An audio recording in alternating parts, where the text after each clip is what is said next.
Hey guys, Omni here. This is honestly the last video I'm making tonight. I saw this article earlier today when I was at work. I thought about maybe pushing it off till tomorrow, maybe making a video tomorrow and give my thoughts on it then, but tomorrow is Disney Investor Day, so we're probably going to have quite a few videos to put out tomorrow given a lot of the news that we're expecting. But I saw this article today from Forbes doing an interview with Power Rangers David Yoast, who was the Billy the Blue Ranger from the original Mighty Morphin series, the one I grew up with. And, you know, it caught my eye, and I was like, I follow him on Twitter, I follow him on Instagram and all that stuff, and I like the stuff that he does and works on. So I was interested in hearing what they're talking about and see what they're discussing. And of course, they go in, of course, through a lot of his hardships, of course, of coming out and what that's meant for his life and how he's really started his clothing line, the Affirmative clothing line, which is actually really cool. They got some awesome shirts and stuff like that.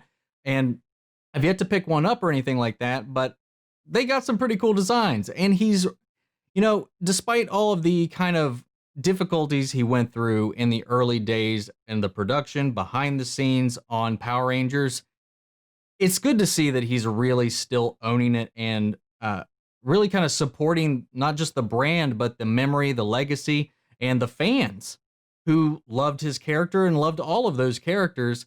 And he goes on to talk about how, he talks about and reflects upon the kind of legacy and how this has kind of grown and evolved beyond what they could have possibly imagined.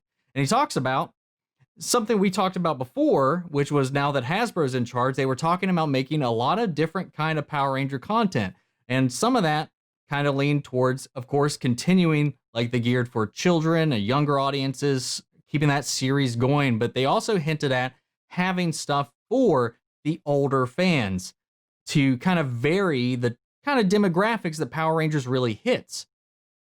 And this might even be one of those projects, because when I was reading through this, my eyes started to open up, because he goes on to mention that today, 2020 has been crazy, so we're definitely looking for comfort things. A lot of people will look back to their childhood and things that made them happy in their childhood. So a lot of people that are from 25 to 35, for a lot of them, that's Power Rangers. That was a big deal to them, and they have a lot of great feelings about it. So many people have been going back, watching the TV show, and really finding a new love for Power Rangers and finding a love for it in a different way than they didn't have when they were kids. And he goes on to talk about some projects he's been working on, which is interesting because the article goes on to say, while we live in a world filled with reboots and remakes, which is something they've been talking about, Yost seems to not only be up for reviving his iconic character, but is taking active steps himself to create that possibility. And he goes on to quote, I personally have been writing a reunion series. It's called Mighty Morphin Power Rangers Quantum Continuum. I take it seriously, and it has been mentioned with everybody in the original cast, and I know that at the end of the day, it's going to take a lot of finagling to make it happen. And he went on to talk about their 25-year reunion, how Saban's not in charge anymore. It's been sold off to Hasbro. And he goes on to say that, however, he is optimistic that Hasbro, who now owns the rights for Power Rangers, will seriously consider his idea of developing the characters of Jason, Kimberly, Tommy, Zach, Billy, and even Trini, despite her actress having passed in 2001, about developing this reunion series. Now, mentioning Trini is an interesting thing because Tree Twang did pass. So I don't know how they would bring Trini back other than recast, which I don't know how I feel about that.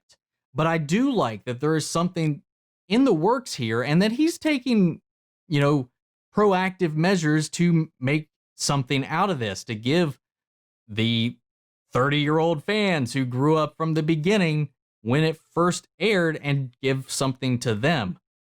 I can only imagine what that's going to be like, what kind of tone it's going to be like, and how they're going to portray these characters. So I don't know if they'll make some changes to Billy or not, but I love what they've been doing. I love how he's become so comfortable in his skin over these years, and affirming his strength and his confidence. And is taking these steps to kind of take back this thing that was a big part of his life, but also a big negative part of his life. If you kind of know any of the backstories about what has happened in the past, and being able to move beyond that. I'm really excited to see. I really hope this goes somewhere. I think this is exciting news. I think it's fantastic, and I want to support this. I want to get this out there and shake it up. Follow him on Twitter, follow him on Instagram. He's always really active. He even engages with fans a lot. Most of the Power Rangers community does. A lot of the alumni still do, and it's a lot of fun. I love that show. I would love to see those characters come back, even older, stronger, matured, and more knowledgeable than they have ever been. I know some of them have stepped away from acting for a long time, but I don't care. I don't care if they're terrible actors now or they're rusty. I would love to just see what they do, because I love these guys. I love them all. They're fantastic. Great memories from this, and I'm really hyped up to see this is something that might be in our future. So guys, what do you think of this news? Sound off in the comments. Let me know your thoughts, and we'll carry on the conversation after the video. Thank you guys so much for tuning in. Have a more phenomenal day. Take care, everybody.